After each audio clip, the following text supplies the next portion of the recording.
Hello guys and welcome to an NGB video review. I am Ben and I'm joined this time by Matthew. Are you well? Yes, I'm very well. Yourself? Yeah, not bad mate, not bad. And we've been playing some of that Formula 1, haven't we? The F1 2020. We have indeed. So we're just going to talk about it and give your opinions on it, which the review is on the site as as this video goes live. So yeah, it's a decent entry in the franchise, isn't it? It is, yeah. I mean, to be honest, for years they've always pretty much hit the nail on the head with it, and it does to a certain extent get better and better as the years go on. But as anything, they seem to make changes which aren't always for the better, in my view. Hmm.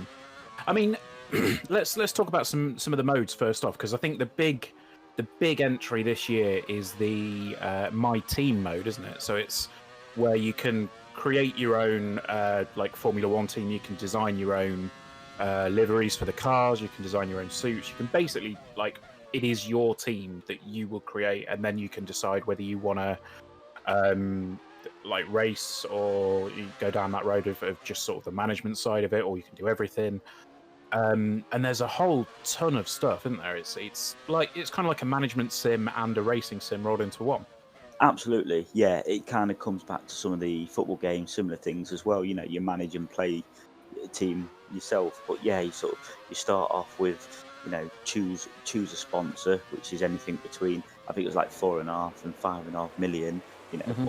All of them have their pros and cons when you're actually looking at them, and yeah, and basically it's just that, and then you spend the money on the car, the colours, and then as you race and you build up your money, then you buy your upgrades and do your research and things in that as well, to make you more competitive as you start going on. Which, yeah, I think it's a brilliant thing, to be honest with going. I do like it when the gaming companies that start to put things like that into games, and I think that's a massive step forward, for them to because instead of coming in the game and either making your own profile and just playing as yourself for a certain racing, a certain team, Yeah. you're starting afresh. You're Mm. making your own team, you're building your own car. So I think it's really good. It's really clever. Yeah, I mean, it's definitely something that I mean, I'd never have thought that's what I want from a Formula One game, but the fact that they put it in, you suddenly go, oh, hang on, yeah, that's pretty impressive. So, I mean, I'll be honest, I haven't gotten that deep into it. I'm only a few races in, but the fact that it is as deep as it is, I think it's going to be something that people are going to gravitate to and sort of stay on for a bloody long time, because it's there's a lot of stuff to do in it. Yeah, and Um, I think that's the thing with some things like this, because it's not just a one season thing as well. It's just mm, it's a lifetime thing. You can keep going and going and going.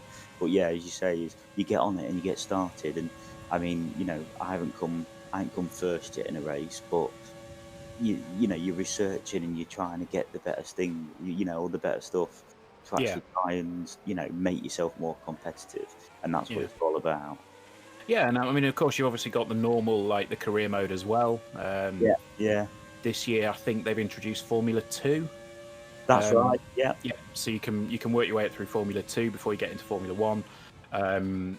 It just seems to get bigger and bigger every year. But I think the one criticism that I've got of it, it doesn't seem to be differing a huge amount from year to year. And I know I know there's only so much you can put into a Formula One career mode, but I think there was definitely something in terms of like the career mode maybe not expanding in the ways that I think people would have wanted, which is where that My Team comes in, maybe. So I think when you're playing when you're playing the two modes alongside each other, I think they work with each other really well. Yeah, I was about to say the same thing. The career mode does, it hasn't differed in years, and there's just a few tweaks and slight things added and taken away in it. But yeah, the My Team thing, I think, is the main adjustment. So I think that's where they've done most of the work by the looks of it. Where the career Yeah. mode is, they've just pretty much carbon copied it, but with the My Team thing, they've basically built that from afresh. So Yeah, yeah, and it definitely shows. I mean, it's a fantastic mode. So, as well as that, we've obviously got single race or single like series. You can add as many Grand Prix as you want Yeah, into your own little series of races, which I think is quite a cool thing. If you want to if you want to drive the races out of season or out of season order, I should say, you can do. So you can have I think there's like short tracks as well. So I know Silverstone's got a short track. I think that's right. Yeah. I think Baku has as well. If I'm Baku, yeah, that's got one. Um, yeah. even like today's race, Austria, that's got a small track. Hmm. Japan, that's got a small track. Yeah, there are quite a few of them have got a small one, so you don't have to do the full race on it. And it's just a really like the thing is when you look at the Formula One games, it's like, oh yeah, I'm playing in I'm racing a Formula One car. It's going to have the things that you expect from year to year. People changing teams, and then any new course, any new tracks, any new teams, and the adjustments and the designs of the cars, stuff like that.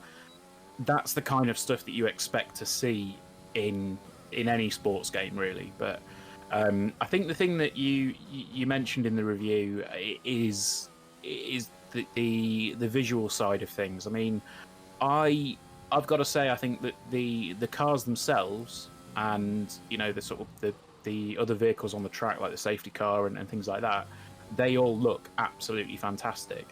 But it's the little bits around the edges, isn't it, where it's like the some of the detailing in the track isn't amazing, and it feels like it's going to get left behind unless they've got a really big push for a lot of visual stuff for next gen.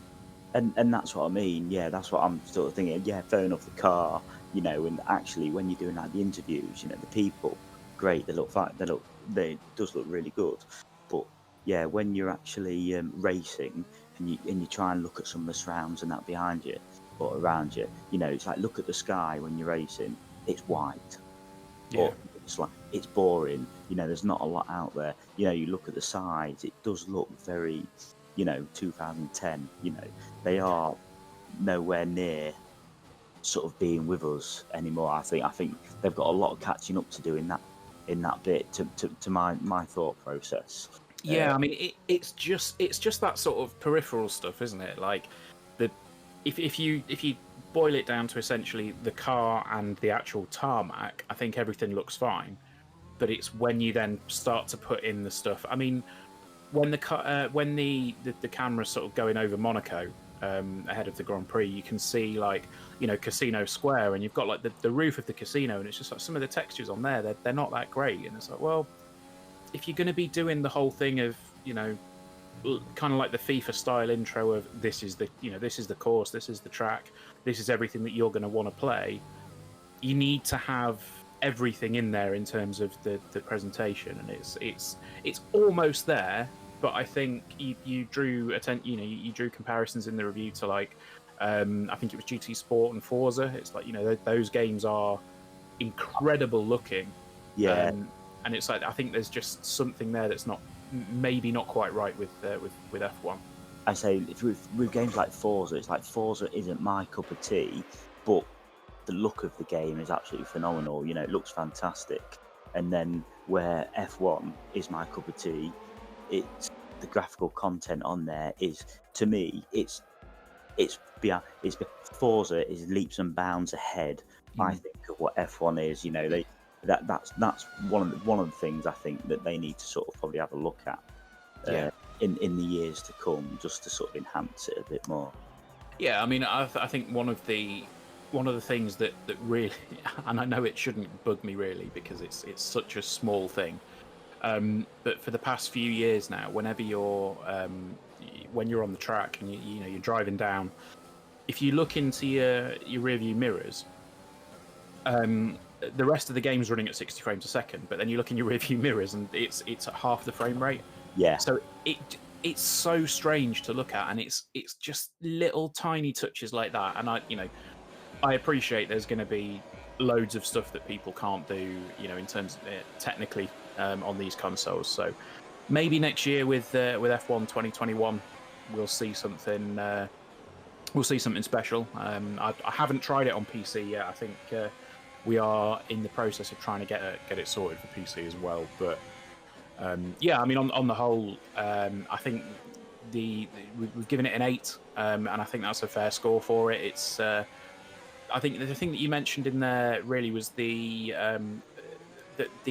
step back, if you like, in terms of the prepping the car for race day.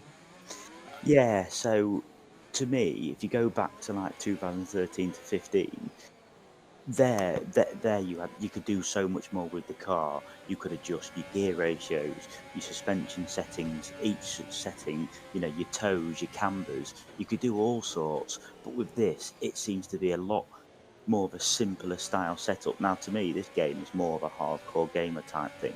You can either have it where it's got simple setups and you drive it, that's fine, or you can adjust everything for the more advanced gamer. Mm. Do it to your driving style for each different track. I remember with 2015, I used to have a little notebook and I used to write everything that I used to do for each individual track. I know I was sad.